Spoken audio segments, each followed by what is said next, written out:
Hello friends, welcome back to my channel focus on your goal. दोस्तों, आज का जो क्लास है वह एशिया का तीसरा क्लास है। इससे पहले दो क्लास पढ़ चुके हैं, दो क्लास में। और दो क्लास में जो पढ़े थे वह पढ़े थे कि एशिया में कितने देश आते हैं, एशिया को पढ़ने के लिए कितने भागों में विभाजित किया गया है। तो 5 भागों में विभाजित किया गया था।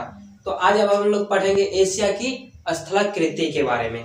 तो जितने भी छात्र एवं छात्राएं UPSC, BPSC, SSC, railway, Bihar police, Bihar दरोगा या अन्य किसी भी परीक्षा की तैयारी कर रहे हैं तो उनके लिए यह क्लास बहुत ही जरूरी है। तो आइए हम चलते हैं एशिया की स्थलाकृति के बारे में जानते हैं। तो एशिया की स्थलाकृति, आज का जो दोस्तों क्लास है वह एशिया की स्थलाकृति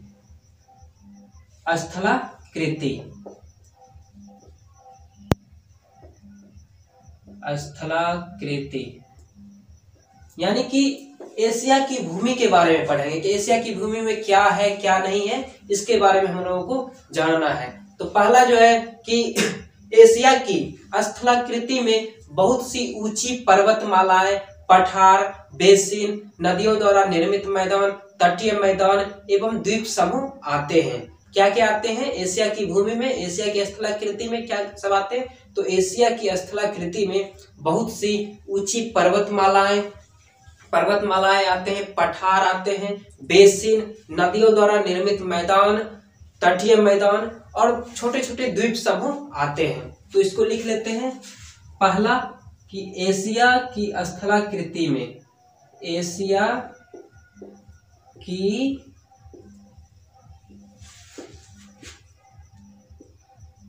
स्थलाकृति में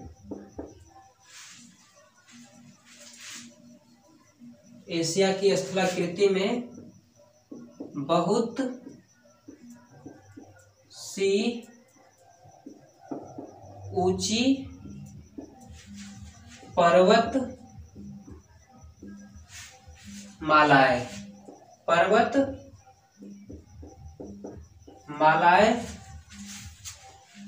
बेसिन, आप लोग भी लिखते जाइए, बेसिन, नदियों द्वारा पठार, नदियों द्वारा निर्मित मैदान, नदियों द्वारा निर्मित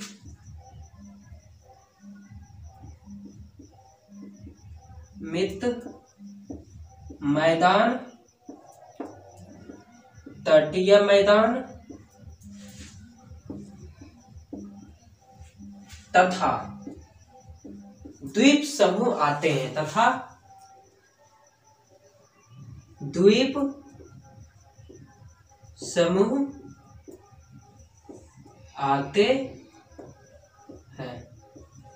तो हम जो एशिया की स्थलाकृति के बारे में पढ़ेंगे, ये जान लीजिए कि टॉपिक बाय टॉपिक पढ़ेंगे। ये नहीं कि जैसे आए और छाप दिए, नहीं, टॉपिक बाय टॉपिक बना करके जितना पढ़िएगा उतना परीक्षा के लिए आसान होगा। तो ये स्थलाकृति का पहला टॉपिक था कि एशिया की स्थलाकृति में बहुत सी ऊंची पर्वतमालाएं, बेसिन, पठार, नदियों द्वारा निर्मित मैदान, तटीय मैदान तथा द्वीप समूह आते हैं। अब दूसरा है कि संसार की सबसे ऊंची चोटी क्या है? माउंट एवरेस्ट की चोटी है, जो एशिया में है। माउंट एवरेस्ट की चोटी कहाँ है? एशिया में है, जो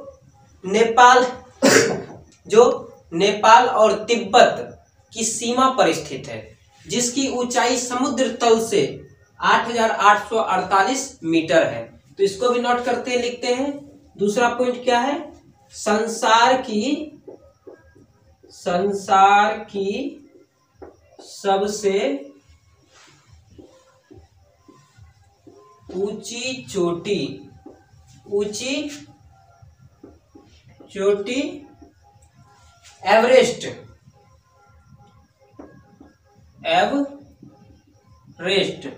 एशिया में है। कहाँ है? एशिया में है, एशिया महाद्वीप में, एशिया में है। और यह एशिया में कहाँ है, यह भी तो पूछा जा सकता है ना कि एशिया में कहाँ है। तो एशिया में जो नेपाल और तिब्बत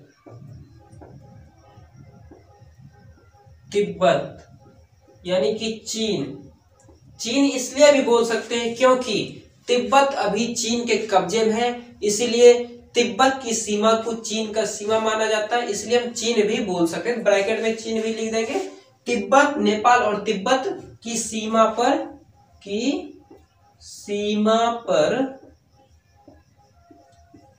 स्थित है।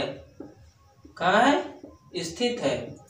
जिसकी ऊंचाई समुद्र तल से, इसका ऊंचाई भी तो होगा, ये सबसे अगर ऊंचा है तो इसका ऊंचाई भी होगा, मापा भी गया होगा।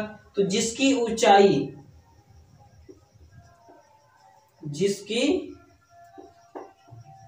ऊंचाई समुद्र तल से कितना है?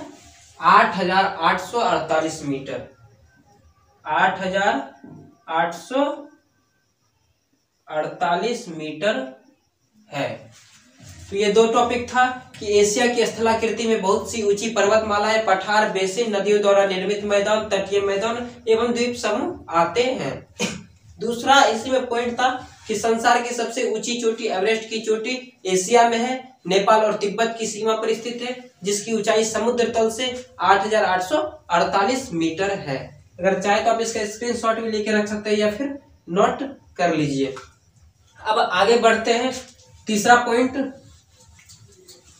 तीसरा कहता है कि एशिया में बहुत सी ऊंची मोड़दार पर्वत श्रेणी, एशिया में बहुत सी ऊंची मोड़दार पर्वत श्रेणी पश्चिम से पूरब की ओर, यानी कि पश्चिम से पूरब की ओर फैले हुए हैं।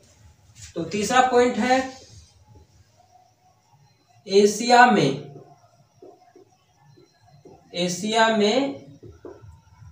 बहुत से ऊंचे मोड़दार पर्वत पश्चिम से पूरब की ओर फैले हुए हैं। पश्चिम से पूरब की ओर फैले हुए हैं। तो पश्चिम से पूरब की ओर फैले हुए और सभी ऊंची मोड़दार पर्वत से जितने भी ये पश्चिम से पूरब की ओर फैले हुए सब कहां आकर मिलते हैं? तो पामीर की गांठ में आकर के मिलते हैं। तो ये भी सभी ऊंची मोड़दार पर्वत श्रेणियां पामीर की गांठ में आकर मिलती है। अब ये पामीर की गांठ कहाँ है ये भी बताएंगे। पामीर की गांठ में आकर मिलती है। कहाँ आकर मिलती है? पामीर की गांठ में। अब ये पामीर की गांठ कहाँ पे है? ये भी तो है ना कि पामीर पर्वत आखिर कहाँ पे है? तो पामीर पर्वत चीन, अफगानिस्तान और तजाकिस्तान की सीमा पर स्थित है। जो चीन, अफगानिस्तान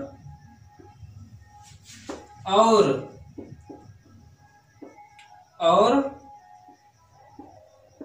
तजाकिस्तान की सीमा पर स्थित है। सीमा पर स्थित है। ये भी पता चल गया कि एशिया में बहुत से पर्वतमालाएं मोड़दार है और वह पश्चिम से पूरब की ओर फैले हुए हैं और वह सभी पर्वतमालाएं पामीर की गांठ में आकर के मिलती है। और यह पामीर का पठार, पामीर पर्वत जो है वह चीन, अफगानिस्तान और तजाकिस्तान की सीमा पर स्थित है। तो ये था तीसरा पॉइंट। अब चौथा पॉइंट है कि पामीर के पश्चिम में, यहाँ पर जो पामीर है चीन, अफगानिस्तान और तजाकिस्तान की सीमा पर, इसके पश्चिम में दो पर्वत श्रेणी है। क्या है? तो दो पर्वत श्रेणी है। तो ये चौथा पॉइंट कि पामीर के पश्चिम में दो पर्वत श्रेणी है। पामीर के पश्चिम में कितने हैं? दो पर्वत श्रेणी है। पहला श्रेणी नीचे लिखेंगे तो नहीं दिखाई पड़ेगा, इसलिए ऊपर मिटा के लिखते हैं।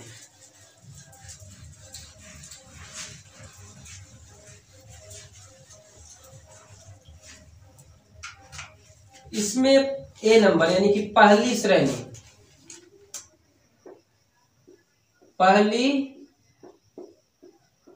श्रेणी साइप्रस से होकर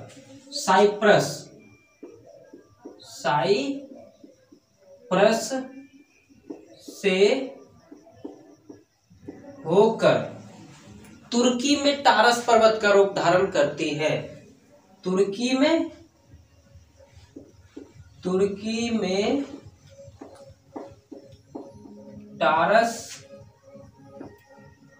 पर्वत का रूप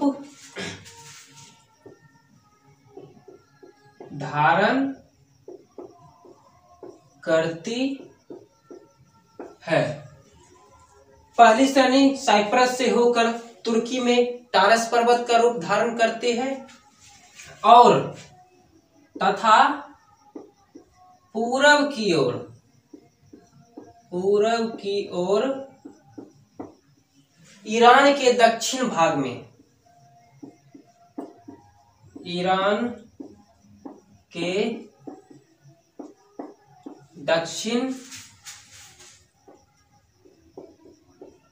में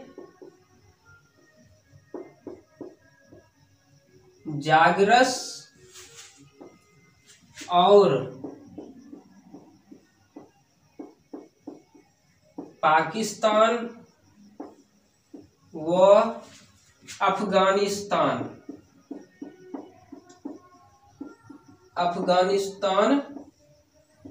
में हिंदकुश पर्वत कहलाती है। अफगानिस्तान में हिंदकुश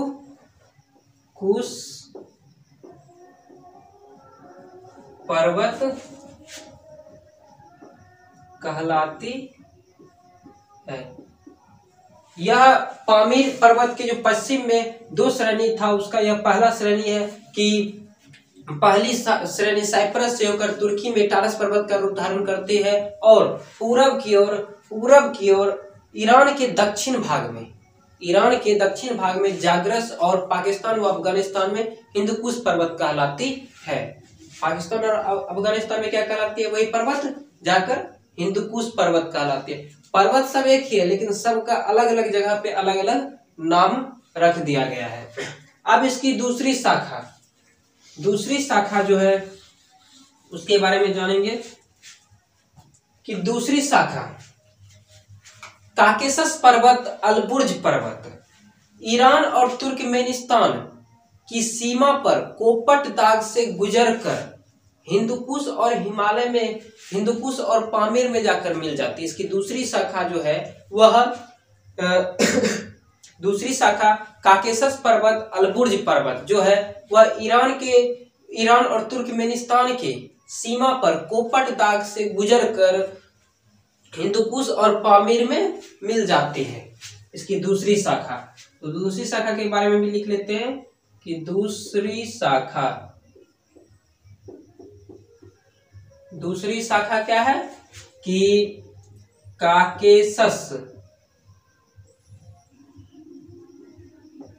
काकेशस पर्वत, अलबुर्ज पर्वत, अलबुर्ज पर्वत, ईरान और तुर्कमेनिस्तान, ईरान और तुर्कमेनिस्तान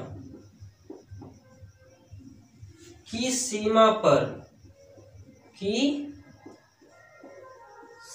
पर कोपट दाग, एक जगह है कोपट दाग से गुजरकर, कोपट दाग से गुजरकर हिंदकुश और पामीर में मिल जाती है।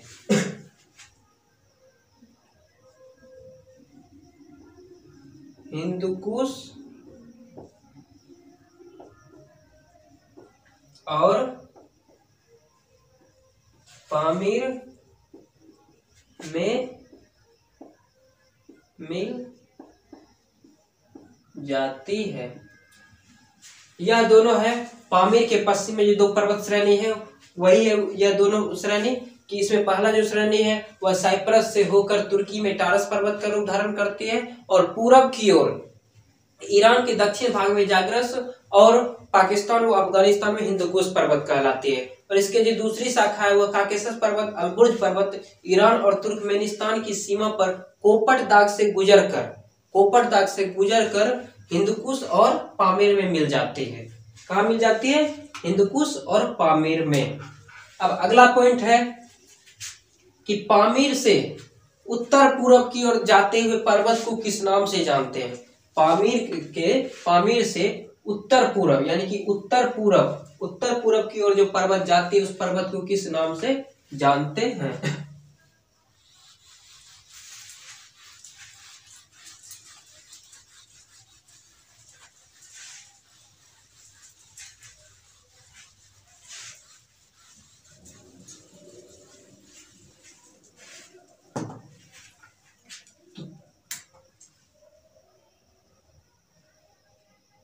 5वां पॉइंट है कि पामीर से उत्तर पूरब की ओर जाते हुए पर्वत को किस नाम से जानते हैं? पामीर से उत्तर पूरब की ओर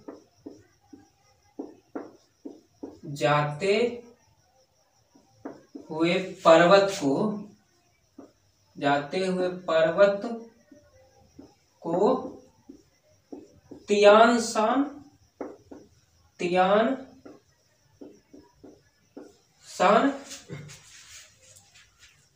शान, अल्टाई, खिनगन, सायन, यावलोनाय,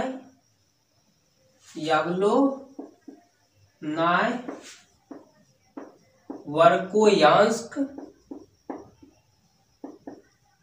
और एस्टानोवाई के नाम से जानते हैं। और एस्टानोवाई के नाम से जानते हैं। तो ये जो था कि पामीर से उत्तर पूरब की ओर जाते हुए पर्वत को किस नाम से जानते हैं, तो पामीर से उत्तर पूरब की ओर जाते हुए पर्वत को तियान शान, अल्ताई, खिनगन, उसके बाद सायन, यावलोनाय, वर्कोयांस्क और एस्टानोवाई के नाम से जानते हैं। एक तीसरी शाखा है, छठा पॉइंट इसी में, कि एक तीसरी पर्वत श्रेणी है जो पामीर के पठार से कुनलुन, आस्टिनताग, नानशान से होती हुई चीन के किनलिंग या सिनलिंग के रूप में जानी जाती है। एक इसी का तीसरा जो शाखा है वह कुनलुन, आस्टिनताग, नानशान से होती हुई चीन के किनलिंग या सिनलिंग के रूप में जानी जाती है। आइए उसको भी लिख लेते हैं कि तीसरी शाखा, तीसरी शाखा पामीर के पठार से, पामीर के पठार से कुनलुन, कुनलुन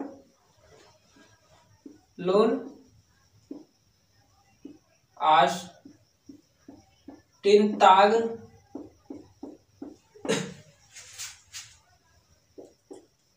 नानसान से होती हुई, नानसान से होती हुई चीन के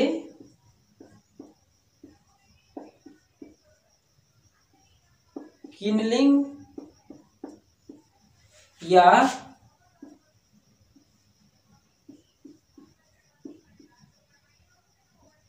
सिनलिंग के रूप में जानी जाती है, या सिनलिंग के रूप में जानी जाती है, जानी जाती है। एक तीसरी पर्वत श्रृंखला था जो कि कुनलुन आस्टिनताग नानसान से होती हुई चीन के किनलिंग या सिनलिंग के रूप में जानी जाती है। एक और इसकी श्रृंखला है और इसकी श्रेणी है जो कि सबसे महत्वपूर्ण है, वह चौथी पर्वत श्रेणी है जो कि सबसे महत्वपूर्ण है। उसको मिटाते हैं, उसके बाद उसके बारे में भी जानते हैं।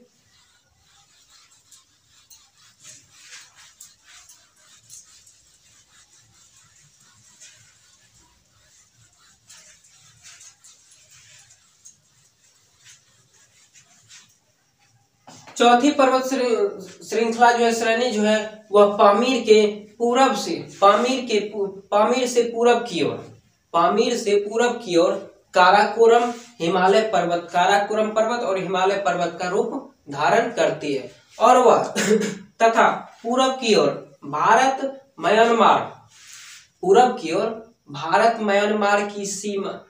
और म्यांमार की सीमा पर यह पर्वत दक्षिण की ओर मुड़ जाती है। कहाँ मुड़ जाती है? दक्षिण की ओर, जहां इसको अराकान योमा के नाम से जानते हैं। उसको किस नाम से जानते हैं? उस पर्वत को अराकान योमा के नाम से जानते हैं। और इसकी शाखा कहाँ है? तो इसकी शाखा दक्षिण की ओर मलेशिया प्रायद्वीप और वियतनाम में अन्नाम पर्वत इसकी शाखाएं हैं। ये जो चौथा ये जो टॉपिक है, ये सबसे महत्वपूर्ण है। तो चौथी पर्वत श्रृंखला श्रेणी, सातवां पॉइंट, चौथी पर्वत श्रेणी सबसे महत्वपूर्ण है। लिख देते हैं कि सबसे महत्वपूर्ण है, जो पामीर से पूरब की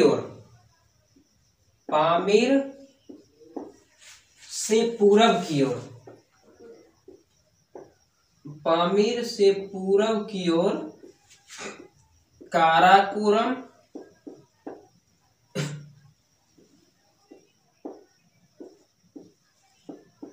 और हिमालय का रूप धारण करते हैं, और हिमालय का रूप धारण करती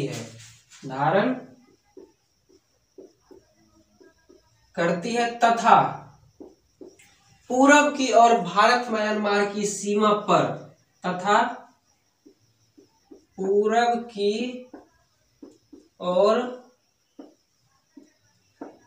भारत म्यांमार की सीमा पर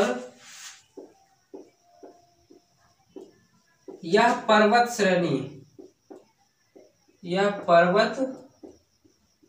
श्रेणी दक्षिण की ओर मुड़ जाती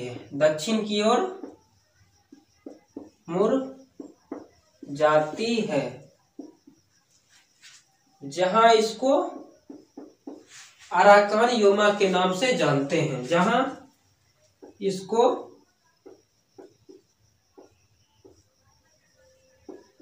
अराकान योमा के नाम से जानते हैं। और इसकी जो शाखाएं हैं वह दक्षिण की ओर मलेशिया प्रायद्वीप और वियतनाम में अन्नाम पर्वत इसकी शाखाएं हैं। तो उसको भी लिख लेते हैं कि दक्षिण की ओर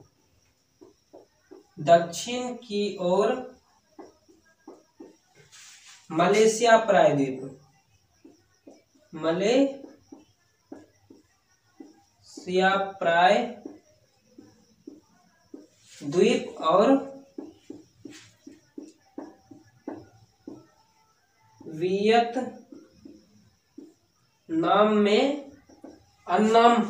वियतनाम में अन्नाम पर्वत इसकी शाखाएं है। तो ये था चौथी सबसे महत्वपूर्ण पर्वत श्रेणी, जो कि पामीर से पूरब की ओर काराकोरम और हिमालय पर्वत का रूप धारण करती है तथा भारत म्यांमार की सीमा पर यह दक्षिण की ओर मुड़ जाती है, जहां इसको अराकान योमा के नाम से जानते हैं। और इसकी शाखाएं जो है वह कहाँ है, तो वह मलेशिया प्रायद्वीप और वियतनाम में अन्नाम पर्वत इसकी शाखाएं हैं। तो बस आज के लिए इतना ही। जय हिंद।